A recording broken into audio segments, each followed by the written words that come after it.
오늘 여러분과 함께 나눌 말씀 마가복음 4장 26절부터 32절까지의 말씀, 저 한 절 여러분 한 절 이렇게 교독하면서 읽겠습니다. 또 이르시되 하나님의 나라는 사람이 씨를 땅에 뿌림과 같으니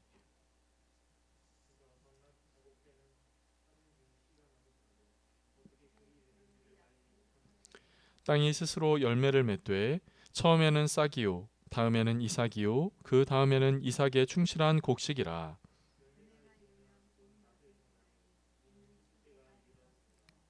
또 이르시되 우리가 하나님의 나라를 어떻게 비교하며 또 무슨 비유로 나타낼까?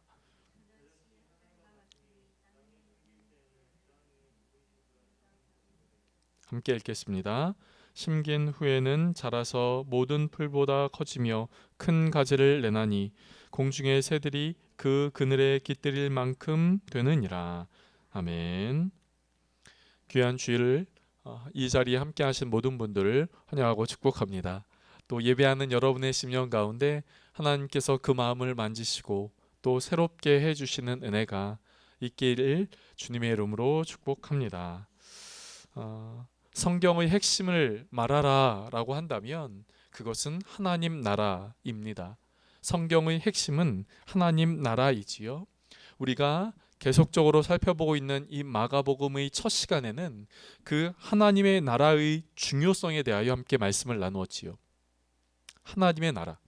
그런데 그 하나님의 나라, 그 하나님의 나라가 얼마나 중요한지 예수님도 공생애의 그 하신 말씀에 하나님의 나라가 가까이 왔다라고 말씀을 하셨고요.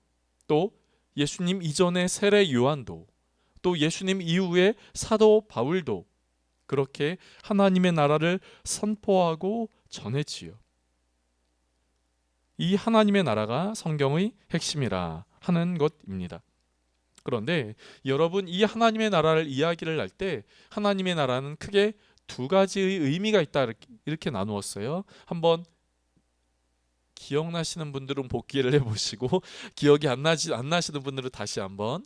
하나님의 나라는 죽어서 가는 하나님의 나라가 있다. 우리의 생물학적인 이 호흡이 멈춰지고 난 후 가는 하나님의 나라가 있다. 이렇게 하나님 나라의 첫 번째가 있고요. 하나님 나라의 두 번째는 이 땅에서 살아가는 하나님의 나라가 있다.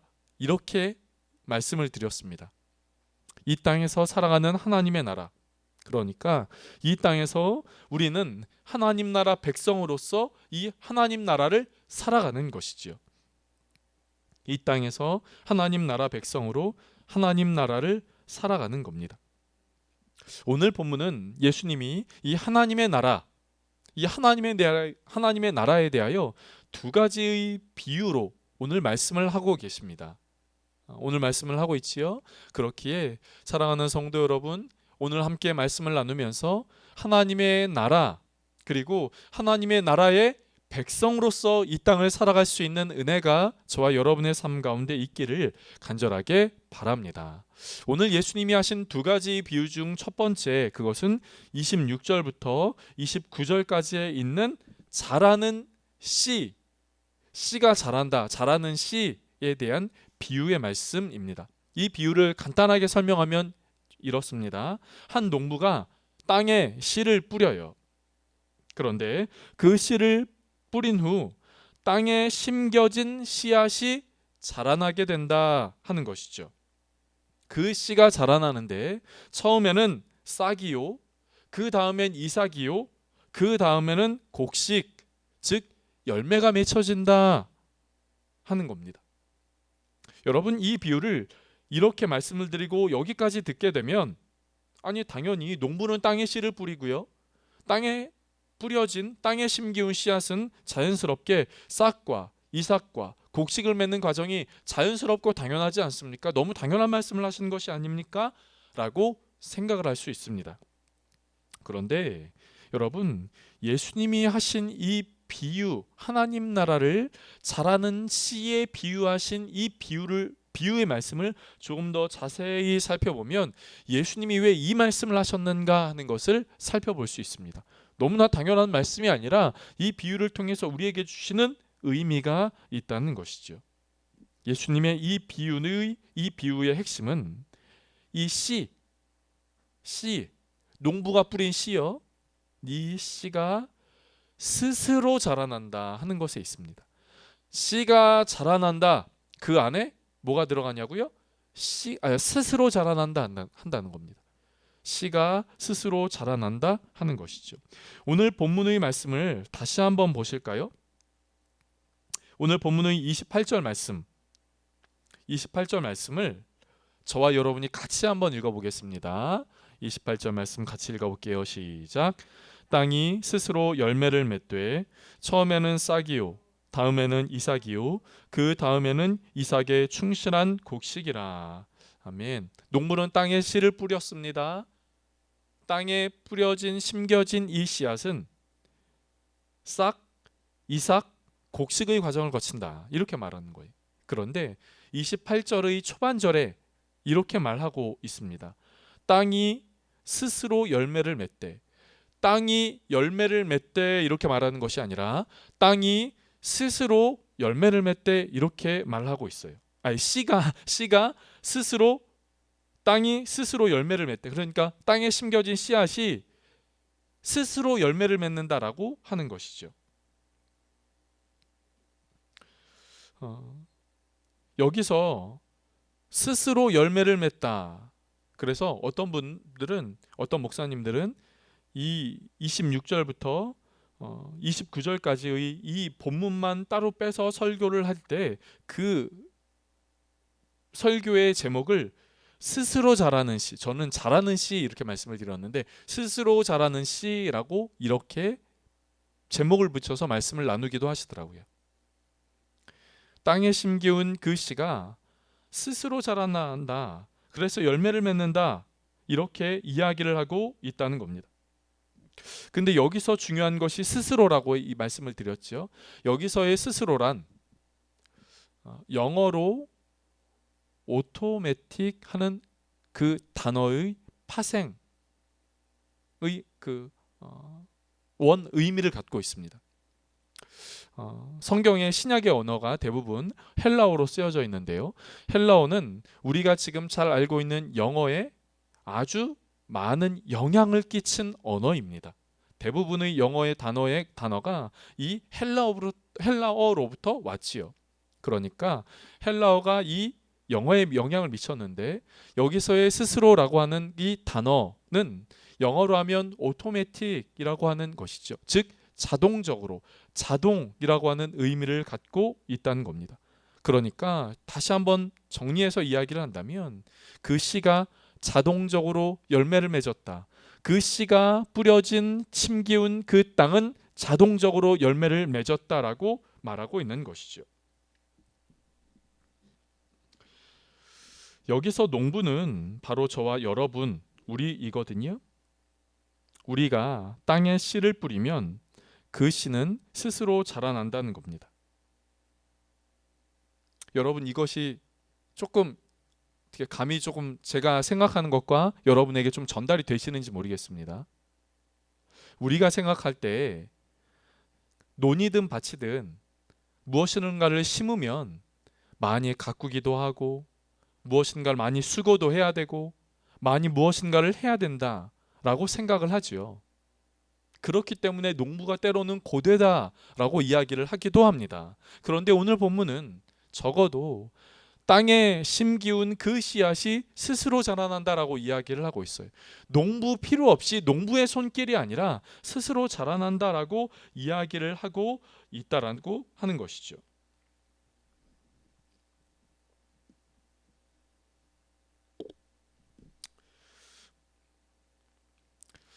어떻게 이럴 수 있을까?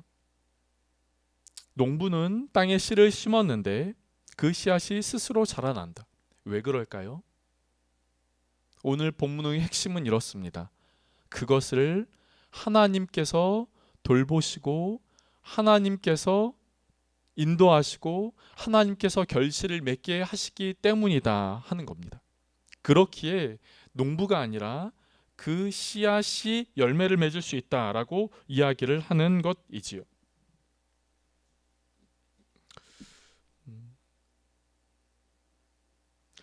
고린도전서 3장 7절 말씀은 이렇게 말하고 있습니다. 고린도전서 3장은요, 바울이 이 고린도 교회의 분열된 상황에 대해서 이야기를 하고 있는 말씀이 그것을 배경으로 하고 있거든요.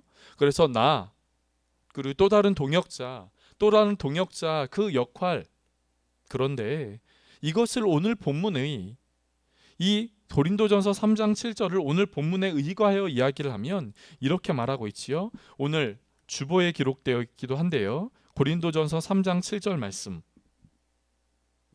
같이 한번 읽어보실까요? 같이 읽겠습니다. 그런즉 심는 이나 물 주는 이는 아무것도 아니로되 오직 자라게 하시는 이는 하나님뿐이시니라. 바울은 심었대요. 내가 심었어. 그리고 내 옆에 있는 아볼로는 물을 주었어. 그런데 심는 이, 물 주는 이가 아무것도 아니로되 자라나게 하시는 이는 누구라고요? 하나님이시라라고 이야기를 하고 있습니다. 그 씨앗이 자라나게 하시는 분은 하나님이시라라고 이야기를 하고 있다는 것이죠. 제가 이제 저희 아들 하준이를 이렇게 보면 가끔씩 이렇게 보다 보면 어떨 때는 갑작스럽게 이렇게 큰 것 같이 느낄 때가 있습니다. 그날이 아니라 어느 순간 키 컸네, 들어보니까 묵직해졌네 라고 생각을 할 때가 있지요. 여러분, 물론 하준이한테 씨를 뿌립니다. 하준이를 돌봐요. 하준이를 먹입니다. 하준이를 보호해 주어요. 물론 제가 그런 게 아니라 대부분 아내가 그렇게 하고 있는데 그렇게 합니다. 그런데 그렇게 한다고 해서 하준이에게 잘하는 것을 내가 주관하게 할 수는 없다라는 것이에요. 내가 크게 할 수는 없다는 거예요. 쭉쭉 늘려서 어떻게 할 수 있는 게 아니라 나는 뿌리고 씨를 뿌리고 씨를 뿌리는 것이지만 그것을 자라나게 하시는 분은 하나님이시라라고 이야기를 하는 것이죠. 설교를 저는 이제 설교를 하니까요, 설교자이니까요, 가끔 설교를 이렇게 준비하고 또 여러분에게 이렇게 말씀을 나눕니다. 쉽게 말하면 오늘 본문처럼 저는 씨를 뿌리는 거죠. 그런데 씨를 뿌리면서 저분이 이 말씀을 들으면서 참 영적으로 잘 성장하면 좋겠다, 잘 성장하면 좋겠다, 그렇게 사역하는 그 기간 동안 그런 마음을 갖게 되죠. 아니, 모든 설교자가 다 그럴 겁니다. 그런데 설교를 할 때 오늘 설교하고 바로 그분이 내일 영적으로 성장하면 좋겠다, 다음 주에 성장하면 좋겠다, 다음 달 금년에 성장하시면 좋겠다라고 하는 마음을 갖지만 그것이 내 마음대로 그렇게 되지 않는다라는 것이죠. 왜요? 영적으로 그분 어느 성도님이 자라게 되는 것은 그 성도님을 주관하고 다스리고 계신 하나님이 그렇게 하실 때 그것이 가능하다라고 하는 것이죠. 때로는 마음을 졸입니다. 설교자로서요. 마음이 좀 애탈 때도 있습니다. 때로는 왜 그렇게 되지 않을까라고 하는 생각에, 내 계획처럼 내 마음처럼 왜 저렇게 되지 않을까라는 생각에 좌절이 될 때도 있고 낙심이 될 때도 있고, 설교를 해서 무엇 하나 때로는 극단적으로 이런 생각이 들 때도 있습니다. 아니, 모든 대부분의 설교자들이 그래요. 그런데 내가 그런 마음을 갖고 있다 할지라도 내가 이분이 잘하시면 좋겠다, 영적으로 잘하시면 좋겠다, 성숙하시면 좋겠다, 이 말씀의 의미가 잘 전달이 되면 좋겠다, 그분을 잘하게 하시는 분은 누구라고요? 설교자가 아닙니다. 내가 아니에요. 여기 앞에 선 사람이 아닙니다. 그 잘하게 하시는 분은 누구라고요? 하나님이시라라고 하는 겁니다.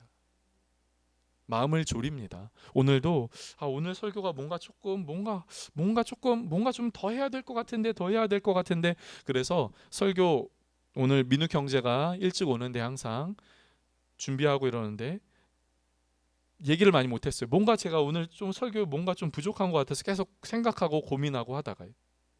그런데 생각하고 고민하고 그렇게 씨를 뿌리는 것은 좋지만, 씨를 뿌려야 되지만 자라나게 하시는 분은 하나님이시다, 하는 겁니다.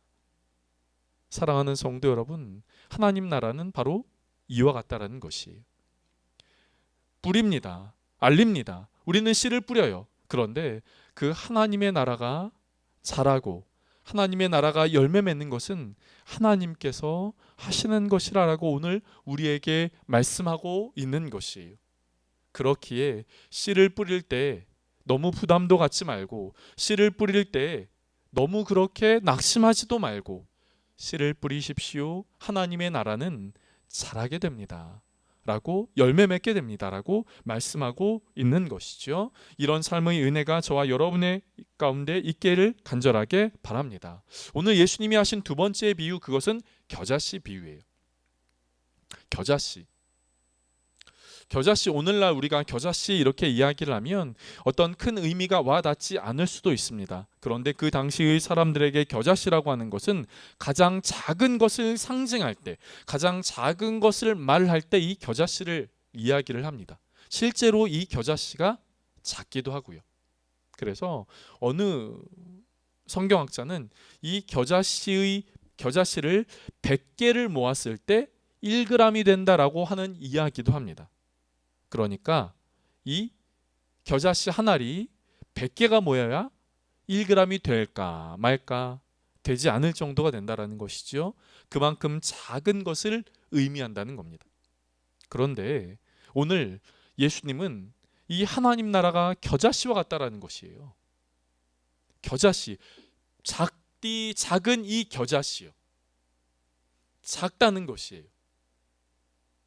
그런데 하나님의 나라가 겨자씨와만큼 작은데 겨자씨와만큼 작지 않고, 이 겨자씨와 같은 하나님의 나라가 커지고 성장하고 자라서 큰 새들도 깃들일 수 있을 만큼의 큰 나무가 되었다라고 이야기를 하는 것이죠.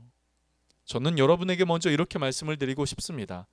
하나님의 나라는 많은 이들이 함께 와서 그 안에서 평안을 누리고 쉴 수 있고 감사와 기쁨을 누릴 수 있는 큰 개념인 것을 기억할 수 있는 저와 여러분이 되어지기를 원합니다. 그런데요, 여러분, 여기서의 그 겨자씨와 같은 하나님의 나라, 큰 하나님의 나라, 이것을 어떤 공간적인 개념, 그런 것이 아닙니다.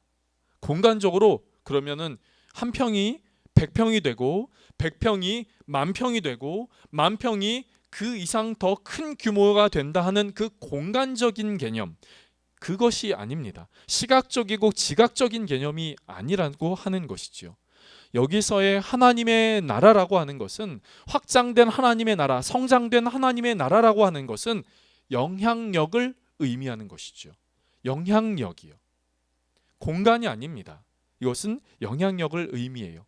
많은 사람들에게 전해지는 겁니다.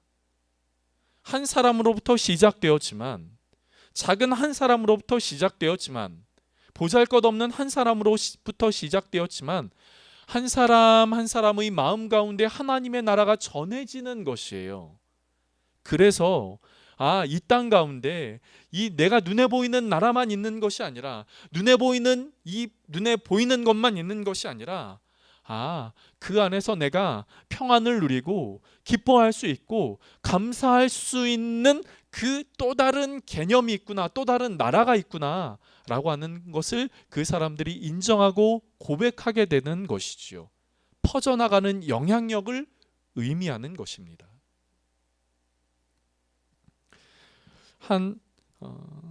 이 하나님의 나라는 작은 것으로부터 시작해요. 그렇기에 작다고 좌절하지 말고, 작다고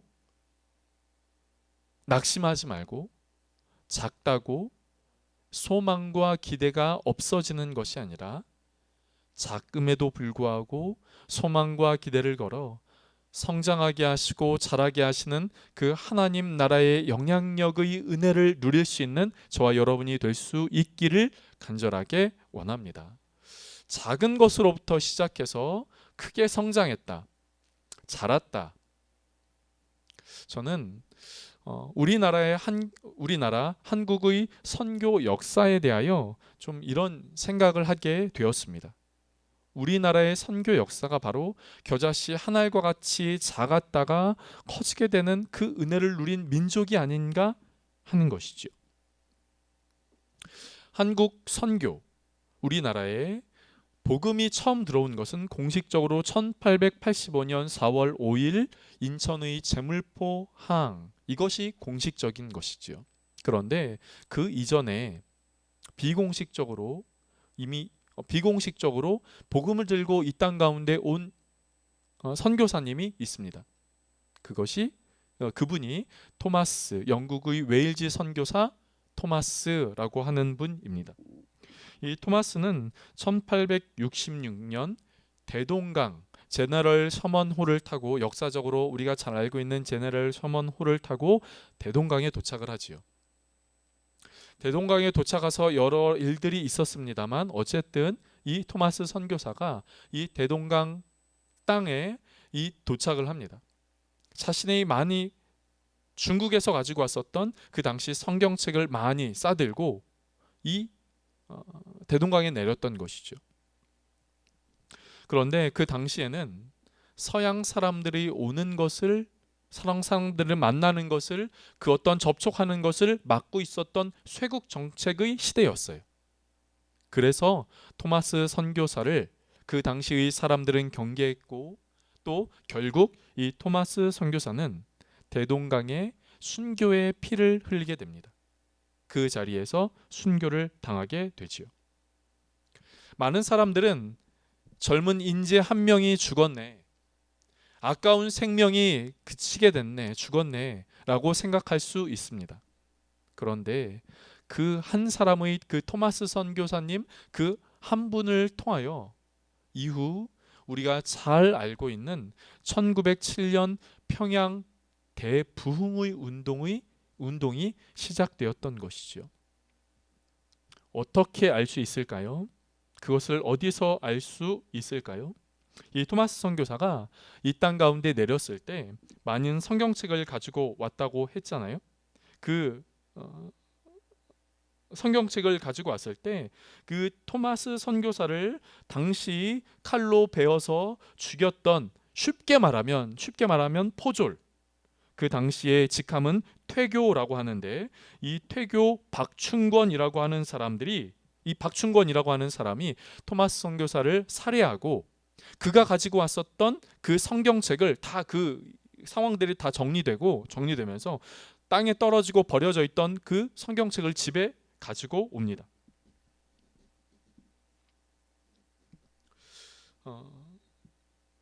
집에 돌아가서 이 박춘권이 그 당시 한문으로 된 이 성경책을 그냥 심심하니까 조금씩 읽어보게 된 거죠. 그런데 그때 그렇게 성경책을 읽다가 그 말씀의 씨앗이 이 박춘권이라고 하는 사람 가운데 들어오게 된 것이죠.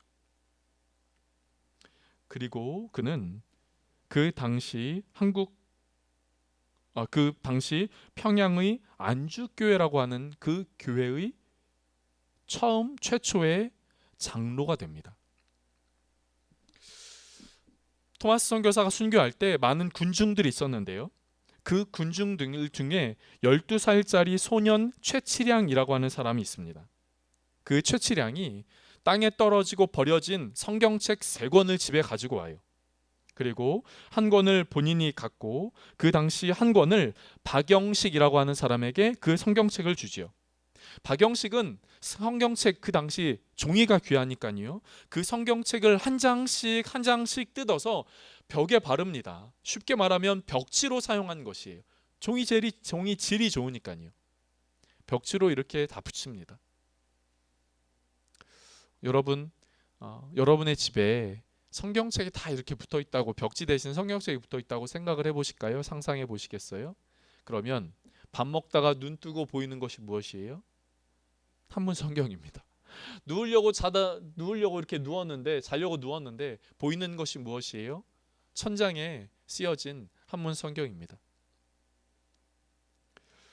여러분, 이 박영식의 집터가 이후 평양 최초의 교회, 널다릿골 교회가 되었습니다. 여러분, 아무 의미 없이 죽어가는 한 사람, 그 사람이 한 사람이 죽으면서 많은 사람들은 의미 없이 죽었다라고 생각할 수 있습니다. 아까운 한 명의 목숨을 잃었네라고 생각할 수 있어요. 그 죽음이 도대체 어떤 의미인가라고 생각을 할 수 있습니다. 그런데 작디 작은 한 사람, 그 한 사람의 그 순교의 영향을 통하여 평양 그 어느 한 교회의 최초의 장로가 세워지고 우리가 알고 있는 그 평양의 대부흥의 시작이 됐던 그 최초의 교회 널다리골 교회가 세워지게 되는 은혜가 있게 된 것이죠.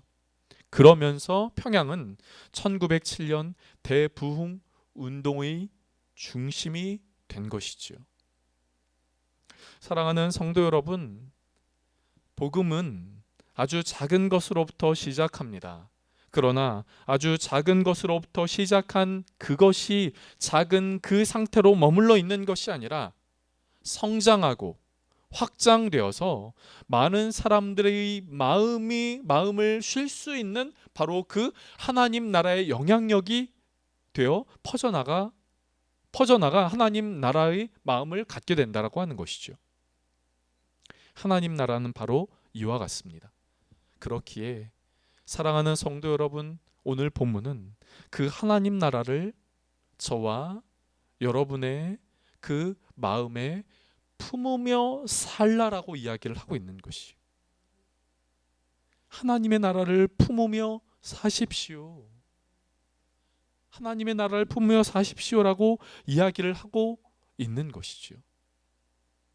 사랑하는 성도 여러분, 우리 이 땅 가운데 하나님의 나라를 마음에 품고 하나님의 나라를 소망하며 그리고 이 하나님의 나라를 품고 언젠가 다시 오실 그 주님을 기다리며 살아갈 수 있는 은혜가 저와 여러분 모두의 삶 가운데 있기를 주님의 이름으로 축복합니다.